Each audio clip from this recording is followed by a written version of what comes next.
السلام علیکم پیارے دوستو۔ مولوی صاحب کی بیوی نے ایسا کون سا گناہ کیا کہ کتیا بن گئی اور دیکھنے والوں کی چیخیں نکل گئی، استغفر اللہ۔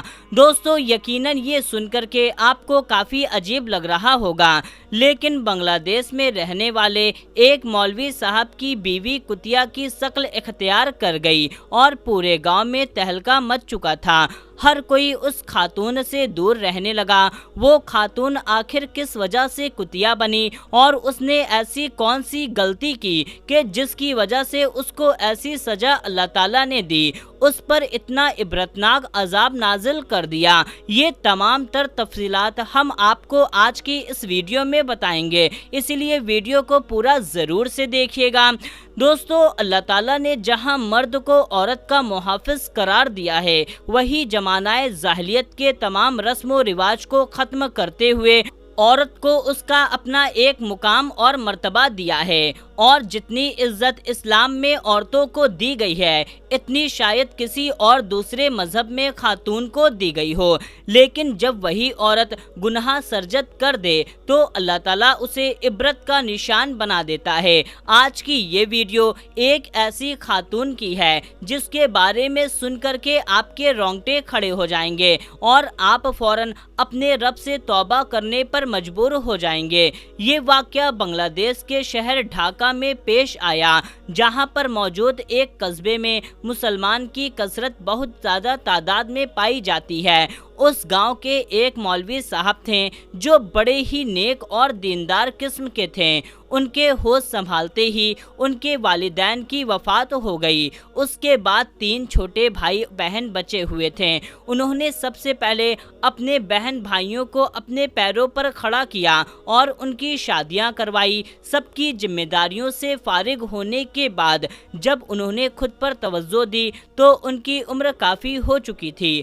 اب وہ لڑکے نہیں بلکہ پورے مرد بن چکے تھے۔ سب بہن بھائی تو اپنے اپنے گھروں میں ہو چکے تھے اور ان کے زندگی کے سفر میں بھی ایک شریک حیات کے ہونے کی درکار تھی۔ ان کی شادی دوسرے گاؤں کی ایک لڑکی سے کر دی گئی۔ مولوی صاحب نے شادی سے پہلے شرط یہ رکھی تھی کہ لڑکی دیندار اور روزے نماز کی پابند ہو کہ میں ایک نیک 5 وقت نمازی خاتون سے شادی کروں گا۔ مولوی صاحب کے یہاں کسی بھی چیز کی کوئی کمی نہ تھی، ان کے پاس خدا کے فضل سے سب کچھ تھا۔ آخر کار ان کا نکاح ایک دوسرے گاؤں کی خاتون سے ہو گیا اور وہ اسے رخصت کر کے اپنے گھر لے آئے۔ شادی کے چند روز بعد مولوی صاحب نے نوٹ کیا کہ ان کی بیوی بنا وجہ ہی سجی سوری رہتی ہے، ہر وقت چہرے پر میک اپ کیے ہوتی ہے، وہ خود کو سنوارنے میں لگی رہتی ہے، جبکہ گھر کا حال یوں ہی برا پڑا ہوتا ہے، سارا سامان بکھرا رہتا ہے، مگر وہ وقت پر کام نہیں کرتی، بلکہ مولوی صاحب کے گھر آنے سے پہلے خود کو سجا سوار کر رکھا کرتی تھی۔ ایک روز مولوی صاحب نے گھر میں قدم رکھا تو دیکھا کہ گھر کا سارا سامان ادھر ادھر یوں ہی بکھرا پڑا ہوا ہے جیسے صبح ہوئی ہو۔ انہوں نے بیوی کو ایک نظر دیکھا جو ابھی ابھی کمرے میں حساس بساس باہر نکلی تھی۔ مولوی صاحب اس سے کہنے لگے، تم میرے لیے سجنا سورنا بند کر دو، میں سادگی کا قائل ہوں، تم مجھے سادگی میں ہی اچھی لگتی ہو۔ تو انہوں نے انتہائی نرم لہجے میں اپنی بیوی سے یہ کہا تاکہ اس کی دل آزاری نہ ہو اور وہ سمجھ بھی جائے۔ اگلے ہی روز جب وہ گھر آئے تو ان کی بیوی ایک بار پھر سج سور کر بیٹھی تھی۔ انہوں نے نوٹ کیا کہ ان کی بیوی بس دنیا کے کاموں پر دھیان دیتی ہے۔ آج تک انہوں نے اپنی بیوی کو کبھی بھی قرآن مجید کی تلاوت کرتے ہوئے نہیں دیکھا اور نہ ہی وہ کبھی نماز پڑھتے ہوئے دکھائی دی۔ مولوی صاحب انتہائی نرم طبیعت کے مالک تھے۔ بیوی سے کہنے لگے، تم عبادت کیا کرو اور یہی عورت کا زیور ہوتا ہے اور یہی آخرت میں کام آئے گا، مگر ان کی بیوی ایک کان سے سن کر کے دوسرے کان سے نکال دیا کرتی تھی۔ یہ دیکھ کر کے مولوی صاحب کا دل بہت دکھی ہوتا اور جب ان کی بیوی حاملہ ہو گئی تو انہیں اپنے ہونے والے بچے کی فکر ستانے لگی اور وہ یہ بات سوچنے لگے کہ اگر ماں نیک، روزے کی، نماز کی پابند ہو تو ہونے والی اولاد بھی ویسی ہی ہوتی ہے۔ وہ تو اپنے بچے کو حافظ قرآن اور نیک بنانا چاہتے تھے، مگر ان کی بیوی کا تو دور دور تک ان سب کاموں سے کوئی واسطہ نہ تھا۔ مولوی صاحب کا معمول تھا کہ فجر کے وقت وہ گھر سے باہر چلے جاتے اور مغرب اور عشاء کی نماز پڑھ کر آیا کرتے تھے۔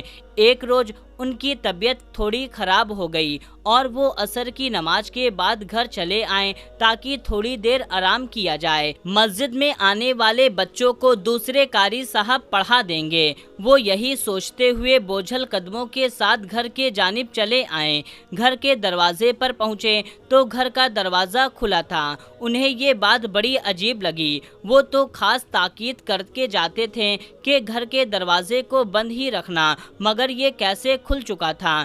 خیر وہ ایک گہری سانس لے کر کے گھر میں داخل ہوئے۔ پھر وہاں پر وہ جو منظر انہیں دکھائی دیا وہ دیکھ کر کے ان کے پیروں کے نیچے سے زمین نکل گئی۔ ان کی بیوی، جسے وہ انتہائی نیک اور با کردار سمجھتے تھے، وہ ان کے گھر میں گاؤں کے ایک غیر لڑکے کے ساتھ موجود تھی اور اس کے ساتھ میں گندی حرکت کر رہی تھی۔ انہوں نے جب یہ منظر دیکھا تو وہ آگ ببولا ہو گئے۔ وہ لڑکا وہاں سے بھاگ نکلا جبکہ مولوی صاحب اپنی بیوی کو کڑی نظروں سے دیکھنے لگے۔ ان کے دل پر ایک شدید چوٹ لگی۔ وہ بیوی کے پاس آئیں اور ایک زوردار تھپڑ مار کر کے بولے، تم نے میرے اعتبار، میری محبت کا یہ نتیجہ نکالا ہے اور اسی لیے تم سجی سوری رہا کرتی تھی۔ تم جیسی عورتیں تو جہنم کا ایندھن ہوا کرتی ہیں جو اپنے شوہر کی امانت میں خیانت کرتی ہیں۔ میں تم کو کسی بھی صورت میں اپنی بیوی نہ بناتا اگر مجھے خبر ہوتی کہ تم اس کردار کی مالکن ہو۔ تم جیسی عورتیں تو کتیا سے بھی بدتر ہوتی ہیں جو اپنے شوہر کی وفادار نہیں ہوتی۔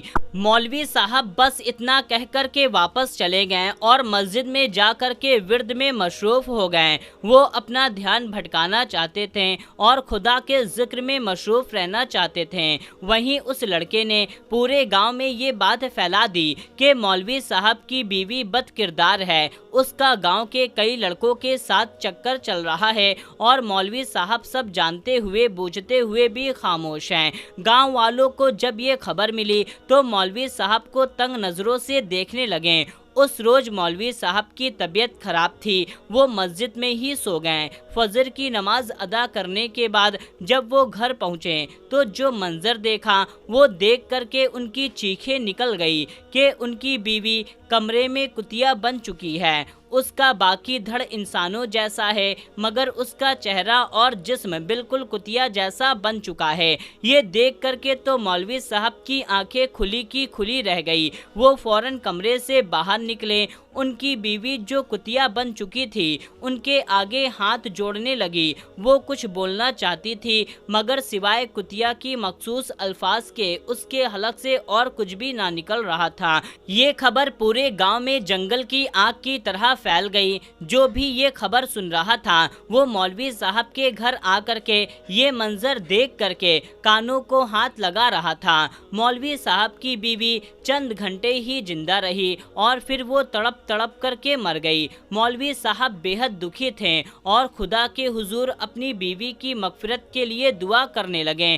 دھیرے دھیرے یہ خبر جنگل کی آگ کی طرح ہر طرف پھیلنے لگی اور جو بھی یہ خبر سنتا، خاص کر کے خواتین، تو کانپ کر کے رہ جاتی، ان کے رونگٹے کھڑے ہو جاتے اور وہ سب یہی کہا کرتی کہ خبردار، جو اگر اپنے شوہر کی امانت میں خیانت کی، ورنہ تم لوگوں کا انجام بھی ویسا ہی ہوگا جیسا مولوی صاحب کی بیوی کا ہوا۔ دوستو، حضرت ابو امامہ رضی اللہ تعالیٰ عنہ سے روایت ہے کہ حضور اقدس صلی اللہ تعالیٰ علیہ وسلم نے ارشاد فرمایا، تقوی کے بعد مومن کے لیے نیک بیوی سے بہتر کوئی چیز نہیں۔ اگر وہ اسے حکم دے تو وہ اس کی اطاعت کرے، اگر وہ اسے دیکھے تو اسے خوش کر دے، اگر اس پر قسم کھا بیٹھے تو اسے سچی کر دے، اگر وہ کہیں چلا جائے تو اپنے نفس اور شوہر کے مال میں بھلائی کرے۔ دوستو آخری میں اللہ تعالیٰ سے دعا کرتے ہیں کہ اللہ تعالیٰ ہم سب کو نیک اعمال کرنے کی توفیق عطا فرمائے،